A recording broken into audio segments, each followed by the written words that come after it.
السلام علیکم ورحمۃ اللہ وبرکاتہ۔ تجوید لیسن نمبر 15۔ اس سبق کا ٹاپک ہے حروف مقطعات۔ اس سبق میں ہم حروف مقطعات پڑھنا سیکھیں گے کیونکہ یہ وہ حروف ہیں جو بہت ضروری ہیں۔ مقطعات لفظ نکلا ہے قطع سے۔ قطع کا مطلب ہے الگ الگ کاٹنا۔ حروف مقطعات میں ہر حرف کو الگ الگ کر کے پڑھا جاتا ہے۔ یہ قرآن کی اکثر صورتوں میں آتے ہیں اور شروع میں ہی آتے ہیں۔ اکثر لوگ ان کو غلط پڑھتے ہیں، ان کی ادائیگی صحیح طور پر نہیں کرتے، اس لیے ان کو صحیح طرح سن کر اور پڑھ کر پریکٹس کرنی چاہیے تاکہ ہماری غلطیاں صحیح ہو جائیں۔ لوگ انہیں پڑھنے میں کیا غلطی کرتے ہیں؟ کچھ لوگ مد کو لمبا نہیں کرتے۔ مد کا مطلب ہی ہوتا ہے کھینچنا، تو اس لیے اس کا مطلب ہوتا ہے کہ جو مد دی ہوئی ہے اس کو لمبا پڑھنا ہے، جو کہ لوگ نہیں پڑھتے۔ اور اگر ایک حرف پر مد ہے جو لمبا کریں گے تو ساتھ والے حرف پر ہونا نہیں کرتے۔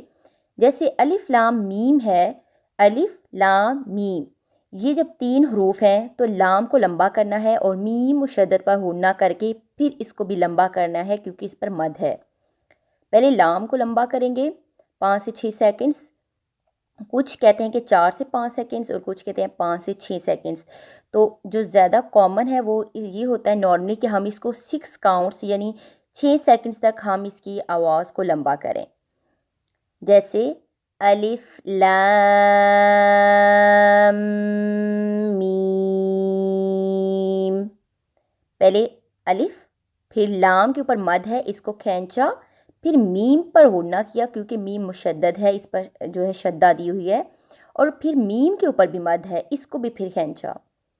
ٹھیک ہے، تو میم کو پڑھنے سے پہلے ہونا کرنا ہے، مطلب ناک سے آواز نکلتے وقت لام کو میم سے ملانا ہے۔ لام، یہ جو آواز ہے تو اس میں کیا ہے، یہ ہونا ہے، پھر ہم نے میم کو ملا کے لمبا کرنا ہے۔ لام میم، یہ جو آواز ہے نا اس کی ناک میں گئی ہے میم کی، اس کو ہونا کہتے ہیں۔ یہاں میم کو پڑھتے وقت ہونا اس لیے بھی کرنا ہے کیونکہ میم پر شدہ ہے، یہ بھی ہونا کی ایک قسم ہے۔ تو یہاں پر ہمیں یہ پتہ چلا کہ کچھ لوگ مد نہیں کرتے، یعنی حروف کو لمبا نہیں کرتے، حروف مقطعات کو لمبا نہیں کرتے، اور جو نیزل ساؤنڈ پروڈیوس ہوتی ہے جس کو ہونا کہا جاتا ہے وہ بھی نہیں کرتے۔ تو یہ کامن مسٹیکس ہیں جو حروف مقطعات میں ہوتی ہیں۔ اب ہم دیکھتے ہیں کہ ہم نے ان حروف مقطعات کو پڑھنا کیسے ہے۔ جو نارمل نورانی قاعدہ ہم پڑھاتے ہیں اس کے اندر ان کی ترتیب الگ ہے، تو اس سے فرق نہیں پڑتا، آپ اسی ترتیب سے پڑھیں۔ وہ الف لام میم سے سٹارٹ ہو رہے ہیں، یہاں پر تھوڑے سے الگ سے سٹارٹ ہو رہے ہیں، تو اس چیز کی ٹینشن لینے کی ضرورت نہیں ہے، ان کو آپ اسی ترتیب سے پڑھ سکتے ہیں جب آپ کو پڑھنے آ جائیں۔ سب سے پہلے ہے صاد، یہ موٹا حرف ہے اور اس کے اوپر مد ہے۔ 6 سیکنڈز تک ہم اس کی آواز کو لمبا کریں گے۔ صاد،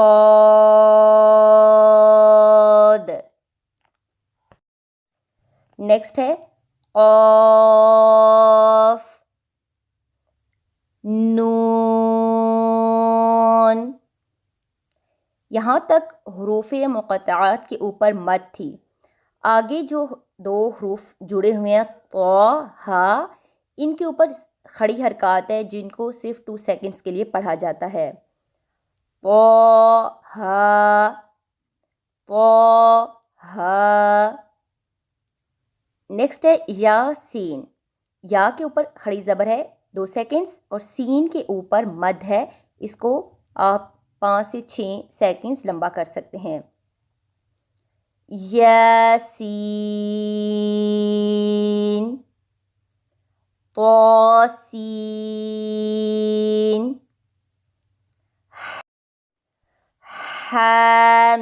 حامیم۔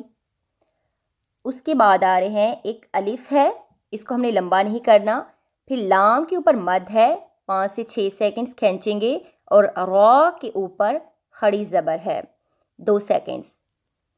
الف لام را. آگے ہمارے پاس آ رہا ہے الف لام میم. اب جب ہم لام اور میم کو ملاتے ہیں تو اس کو جب ہم اوپن کر کے لکھتے ہیں تو ہمیں پتہ چلتا ہے کہ میم کا میم میں ادغام ہو رہا ہے، تو یہاں پر غنہ ہوگا. لام کو جب میم میں ملانا ہے تو پہلے غنہ ہوگا. سب سے پہلے الف پڑھیں گے، پھر لام کے اوپر مد کریں گے، پھر میم میں ملانے سے پہلے یا ملاتے وقت لام اور میم کو ملاتے وقت اس پر غنہ کریں گے اور پھر میم کے اوپر بھی مد کریں گے. الف لام میم. آگے ہے الف لام میم را. پیچھے والے کی طرح ہی ہے، صرف را کے اوپر کھڑی زبر ہے جس کو ہم نے 2 سیکنڈز پڑھنا ہے. الف لام میم را حامیم.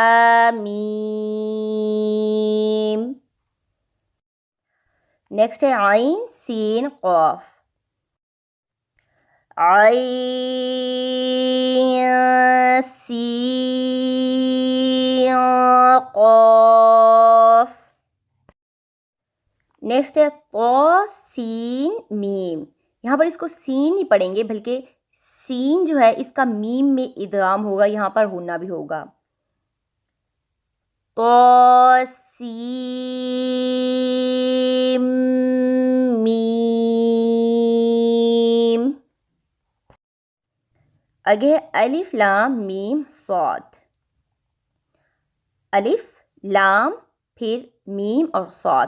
لام پر مد کریں گے، میم پر بھی مد ہے، صاد پر بھی مد ہے اور میم پر غنہ بھی ہے. الف لام میم صاد. اب جو الف لام میم ہے اور اللہ ہے ساتھ، اس کو ہم اینڈ پر کریں گے. پہلے نیکسٹ والا دیکھ لیتے ہیں. کاف ہا یا عین صاد. اس میں کیا ہے، کاف کے اوپر مد ہے، ہا اور یا کے اوپر کھڑی حرکات ہیں 2 سیکنڈز. عین صاد کے اوپر بھی مد ہے. کاف ہا یا عین صاد. اب الف لام میم جو ہے یہ سورہ البقرہ کے سٹارٹ میں آتا ہے، تو ہم نے وہاں پہ ابھی جو پڑھا ہے ہم نے الگ سے ہی پڑھا ہے. یعنی الف لام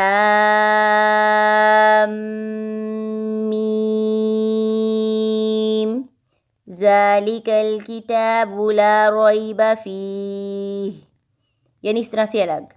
یہاں پر کیا ہے کہ یہاں پر الف لام میم کے بعد اگلی آیت میں لفظ جلالہ جو اللہ ہے یہ آ رہا ہے، تو میم کو ہم اللہ کے ساتھ جب جوائن کریں گے تو پھر کیسے پڑھیں گے. یہاں پر 2 میتھڈ ہے، ایک آپ الگ الگ پڑھیں وقف کر کے اور ایک ہے آپ وصل کر کے پڑھیں. اگر ہم وقف کر کے پڑھیں گے تو ہم الف لام میم کو ویسے ہی پڑھیں گے جیسے ہم نے سورہ البقرہ میں پڑھا. الف لام میم اللہ لا الہ الا هو الحی القیوم. یہ اس کا وقف ہو گیا. اب اگر وصل کریں گے تو پھر الف لام میم اللہ لا الہ الا هو الحی القیوم. اب میم کے اوپر مد نہیں کی، کیونکہ سبب ختم ہو گیا تھا. میم کو اگر ہم اوپن کر لکھیں تو وہ جو یائی مدہ کے بعد میم جو ساکن آ رہی تھی جس کی وجہ سے اس پہ بیسیکلی مد ہو رہی تھی وہ ختم ہوگی، کیونکہ اس میم اللہ ہم نے میم کے اوپر زبر ڈال دی. ٹھیک ہے، اب یہاں پر صرف یائی مدہ بچ گئی تھی. میم اللہ الف لام میم اللہ. تو اگر ہم جب مدات پڑھیں اور ہم الف لام میم کو اوپن کر کے لکھیں تو ہمیں زیادہ اس کی بڑی جلدی سمجھ آئے گی، لیکن یہ بھی بیسک لیول ہے تو اس پہ اتنی زیادہ ڈیٹیل کی ضرورت نہیں ہے. صرف آپ لام اور میم کو اگر کھول کے لکھیں تو آپ کو سمجھ آ جائے گی کہ میم میں کھول کے لکھیں کیسے ہوتا ہے، میم یا میم. ٹھیک ہے. اب جب میم اینڈ والا جو میم کی جو اینڈ والی میم ہے وہ ساکن وہ زبر کے ساتھ مفتوح ہو کے اللہ کے ساتھ جوڑے گی تو پیچھے صرف یائے مدہ رہ جائے گی. میم اللہ. پھر اسی طرح پوری آیت پڑھیں گے.